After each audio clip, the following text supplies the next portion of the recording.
Hello, guys and gals, and this is part 19 of our reading of the Harvard Classics, and we're going to go over what the Harvard Classics actually are. The Harvard Classics are composed of the Apology, Phaedo, and Credo of Plato, translated by Benjamin Jowett, the Golden Sayings of Epictetus, translated by Hastings Crossley, the Meditations of Marcus Aurelius, translated by George Long, and this book is edited by Charles W. Eliot, LLD, with introductions and notes. And we're going to go over the copyright information real quick, which is simply copyright 1980, 1937, and 1907 by Grolier Enterprises Corporation.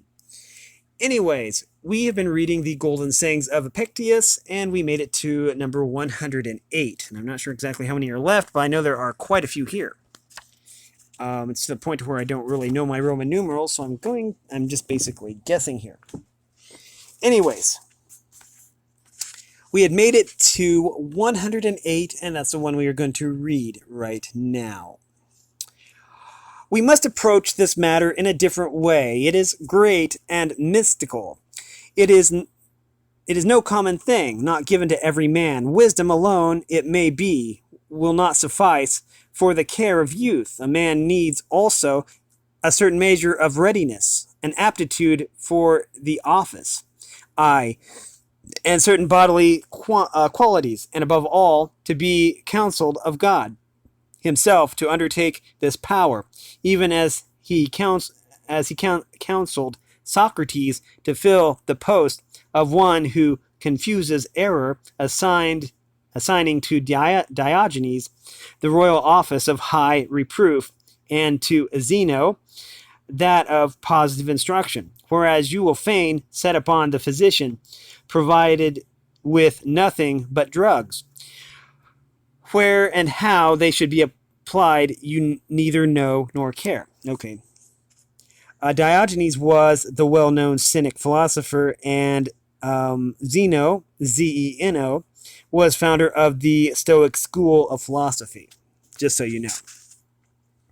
Number 109.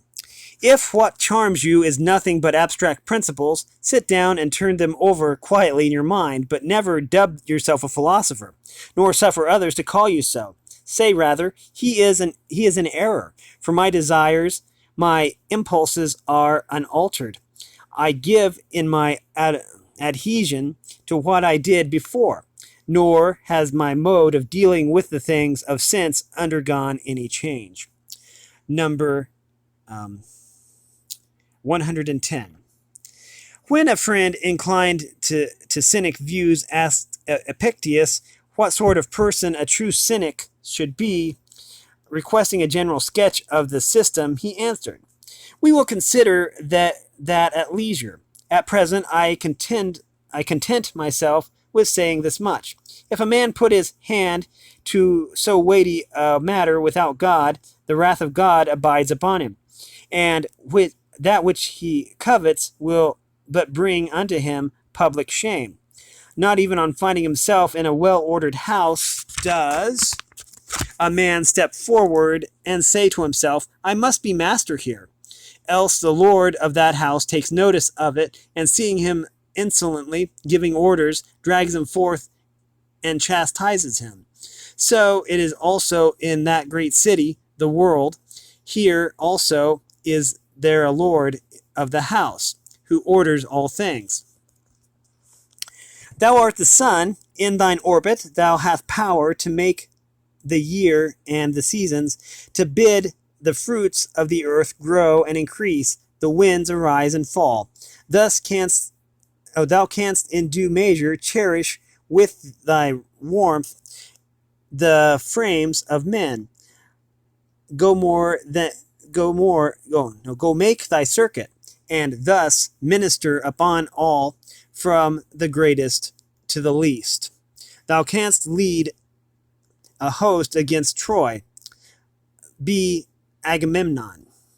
Thou canst meet Hector in single combat, be Achilles. But had Thersites stepped forward and claimed the chief command, he had been met with a refusal, or obtained it only to his own shame and confusion to face before a cloud of witnesses. Number 111. Others may fence themselves with walls and houses, when they do such deeds as these, and wrap themselves in darkness. Aye, they have many a device to hide themselves. Another may shut his door, and station one before his chamber to say, if any comes, he has he has gone forth. He is not at leisure.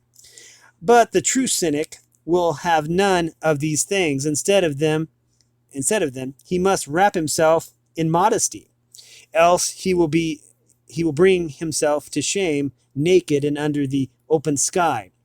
That is his house, and in his door. That is the slave that guards his chamber. That is his darkness. Number 112. Death, let it come when it will, whether it smite but a part or the whole. Fly, and tell me, fly, but whither shall I fly? Can any man cast me beyond the limits of the world? It may not be, and whithersoever I go, there shall I find sun, moon, and stars. There shall I find dreams and omens, and converse with the gods. Number 113. Furthermore, the true cynic must know that he is sent as a messenger from God to men to show unto them that a touching good that is touching good and evil are in error, looking for these where they are not to be found, nor ever bethinking themselves where they are. And like Diogenes, when brought before Philip after the battle of Chaeronea, the cynic must remember that he is a spy, for a spy he really is, to bring back word what things are on man's side and what against him. And when he has diligently observed all, he must come back with a true report, not terrified into announcing them to be foes that are no foes, nor otherwise perturbed or confounded by the things of sense. Number 114. How can it be that one who hath nothing, neither raiment, nor house, nor home, nor bodily tendance, nor servants, nor city, should yet live tranquil and contented? Behold, God hath sent you a man to show you in act and deed that it may be so. Behold me, I have neither city, nor house, nor possessions, nor servants. The ground is my couch. I have no wife, no children, no shelter, nothing but earth and sky, and one poor cloak. And what lack I yet? Am I not untouched by sorrow, by fear? Am I not free? When have I hid anything to the charge of God or man? When have I accused any? Hath any of you seen me with a sorrowful countenance? And in what wise treat I those of whom you stand in fear and awe? Is it not as slaves? Who when he seeth me doth not think that beholdeth his master and his king. Number 115. Give thyself more diligently to reflection. Know thyself, take counsel with the Godhead. Without God, put thine hand unto nothing. Number 116. But to marry and to rear offspring, said the young man. Will the cynic hold himself bound to undertake this as a chief duty? Grant me a republic of wise men, answered Epictetus, and perhaps none will lightly take the cynic life upon him. For on whose account should he embrace that method of life? Suppose, however, that he does. There will be nothing to hinder his marrying and rearing offspring, for his wife will be ever such another as himself, and likewise the father, and in all manner will his children be brought up. But in the present condition of things, which resembles an army in battle array, ought not the cynic be free from all distraction and given wholly to the service of God, so that he can go in and out among men, neither fettered by the duties nor entangled by the relations of common life? For if he transgress them, he will forfeit the character of a good man and true. Whereas if he observes them, there is an end of him as the messenger, the spy, and the herald of the gods. Number 117. Ask me if you choose if a cynic shall engage in the administration of the state. O fool, seek you a nobler administration than that in which he is engaged. Ask you if a man shall come forward in the Athenian assembly and talk about revenue and supplies, when his business is to converse with all men, Athenians, Corinthians, and Romans alike, not about supplies, not about revenue, nor yet peace and war, but about happiness and misery, prosperity and adversity, slavery and freedom. Ask you whether a man shall engage in the administration of the state who has engaged in such an administration as this. Ask me too, for he shall govern. And again I will answer, fool, what greater government shall he hold than that he holds already? Number 118, looks like. Anyways, such a man needs also to have a certain habit of body. If he appears consumptive, thin, and pale, his testimony has no longer the same authority. He must not only prove to be unlearned by showing them what his soul is, that it is possible to be a good man apart from all that they, quote unquote, admire. But he must also show them by his body that a plain and simple manner of life under the open sky does no harm to the body either. See, I am proof of this, and my body also, as Diogenes used to do, who went about fresh of look, and by the very appearance of his body drew men's eyes. But if a cynic is an object of pity, he seems a mere beggar. All turn away, all are offended at him, nor should he be slovenly of look, so as not to scare men from him in this way either. On the contrary, his very roughness should be clean and attractive. Number 119. Kings and tyrants have armed guards wherewith to chastise certain persons, though they be themselves evil. But to the cynic, conscience gives this power, not arms and guards. When he knows that he has watched and labored on behalf of mankind, that sleep hath found him pure and left him purer still, that his thoughts have been the thought of a friend of the gods, of a servant, yet of one that hath a part in the government of the supreme God, that the words are even on his lips. Lead me, O God, and thou, O destiny, as well as these, if this be God's will, so let it be. Why should he not speak boldly unto his own brethren, unto his children, in a word, unto all that are akin to him? Number 120. Does a philosopher apply to people to come to hear him?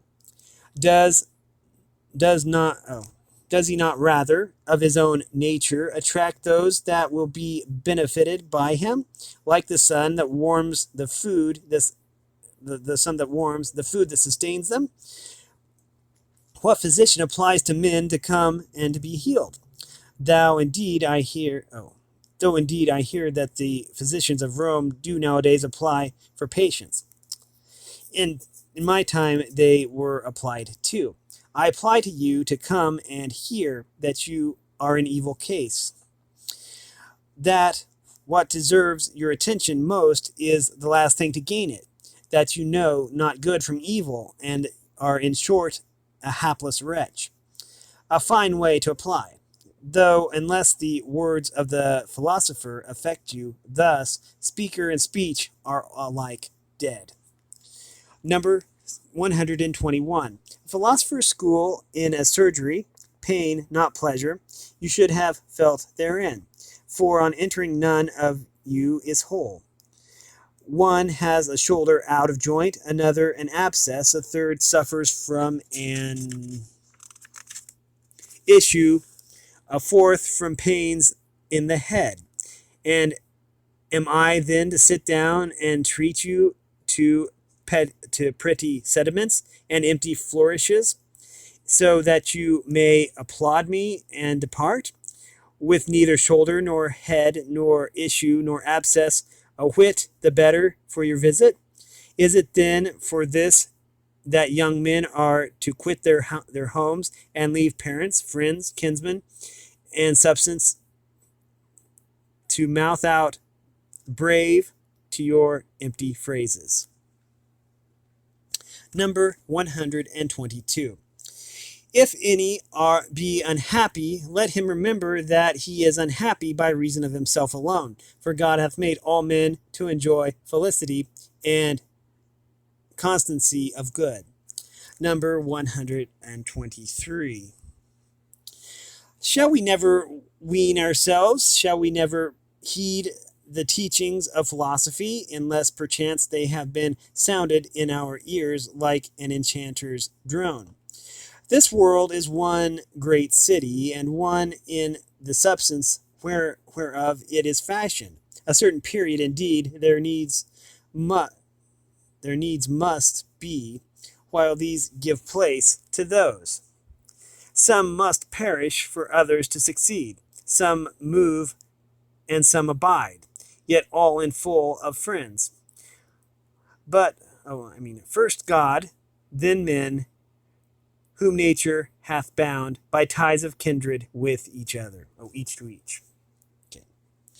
Number 124. Nor did the hero, Hercules, weep and lament at leaving his children orphans, for he knew that no man is an orphan, but it is the Father that careth for all continually and forevermore. Not by mere report, had he heard that the supreme God is the Father of men, seeing that he called him Father, believing him so to be, and in all that he did, and ever his eyes fixed upon him. Wherefore, in whatsoever places he was, there it was given him to live happy. Number 125. Know you not that the thing is a welfare? Let's try this one again. 125. Know you not that the thing is a warfare? One man's duty is to mount guard, another must go out and reconnoiter, the third to battle. All cannot be in one place, nor would it even be expedient. But you, instead of executing your commander's orders, complain if aught harsher than usual is enjoined, not understanding to what condition you were bringing the army, so as far as in you lies. If all were to follow your example, none would dig a trench, none would cast a rampart around the camp, none would keep watch or expose himself to danger, but all turn out useless for the service of war. Thus it is here also. Every life is a warfare, and that long and various. You must fulfill a soldier's duty and obey each order at your commander's nod. If it be possible, divine what he would have done, for between that commander and this there is no comparison either in might or in excellence. Number 126. Have you again forgotten? Know you not that a good man does nothing for appearance's sake, but for the sake of having done right? Is there no reward then? Reward? Do you seek any greater reward for a good man than doing what is right and just? Yet at the great games you look for nothing else. There the victor's crown you deem enough. Seems it seems it to you so small a thing and worthless, to be a good man and happy therein. Number 127. It benefits thee not to be unhappy by reason of any, but rather to be happy by reason of all men, and especially by reason of God, who formed us to this end. Number 128. What did Diogenes love? What did Diogenes love? No man. He that was so gentle, so true as friend to men, as cheerfully to endure such bodily hardships for the common weal of all mankind. But how loved he them, as behooved a minister of the supreme God, alike caring for men and subject unto God. Number 129. I am by nature made for my own good, not for my own evil. This one's kind of long. Let's see if we've got time. We do. Okay. Number 130. Remind thyself that he whom thou lovest is mortal, that what thou lovest is not thine own. It is given thee for the present, not irrevocably nor forever, but even as a fig or a bunch of grapes at the appointed season of the year. But these are words of evil omen. What callest thou aught of evil omen, save that which signified some evil thing? Cowardice is a word of evil omen, if thou wilt, and meanness of spirit, and lamentation, and mourning, and shamelessness. But do not, I pray thee, call of evil omen a word that is significant of any natural thing, as well call of evil omen the reaping of the corn, for it means the destruction of the ears, though not of the world. As well say that the fall of the leaf is an evil omen, that the dried fig should take the place of the green, the raisin should be made from grapes. All these are changes from the former state into another, not destruction, but an ordered economy, a fixed administration. Such is leaving home, a change of small account, such is death, a greater change, from what now is, not to what is not, but to what is not now. Shall I then no longer be? Not so, thou wilt be, but something different, of which the world now hath need. For thou too wert born, not when thou chosest, but when the world had need of thee. Number 131. Wherefore a good man and true, bearing in mind who he is and whence he came and from whom he sprang, cares only how he may fill his post with true discipline and obedience to God. Wilt thou that I continue to live? Then will I live as one that is free and noble, as thou wouldst have me, for thou hast made me free from hindrance in what appertaineth to me. But hast thou no further need of me? I thank thee. Up to this hour have I stayed for thy sake, and none others, and now in obedience to thee I depart. How dost thou depart? Again I said, as thou wouldest have me, as one that is free, as thy servant, as one whose ear is open unto what thou dost enjoin, what thou dost forbid. Number 132. Whosoever place or post thou assigneth me, sooner will I die 1,000 deaths, as Socrates said. Thou desert it. And where wilt thou have me to be? At Rome or Athens? At Thebes? or on a desert island?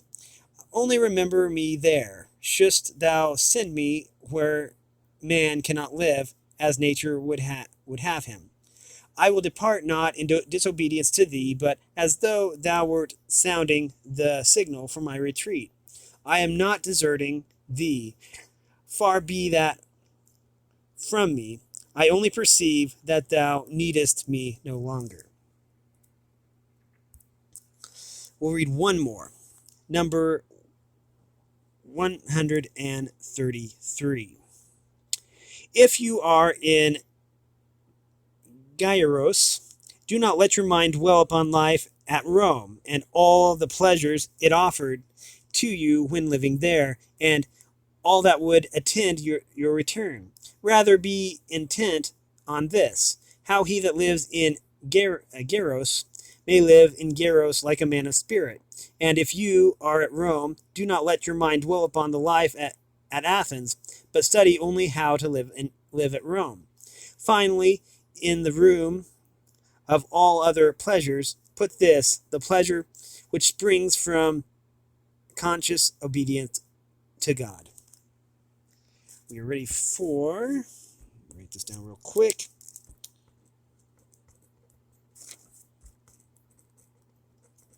Um, 134. Got it. Okay. And we are done with this particular reading. We have been reading from the Harvard Classics, and specifically the Golden Sayings of Epictetus.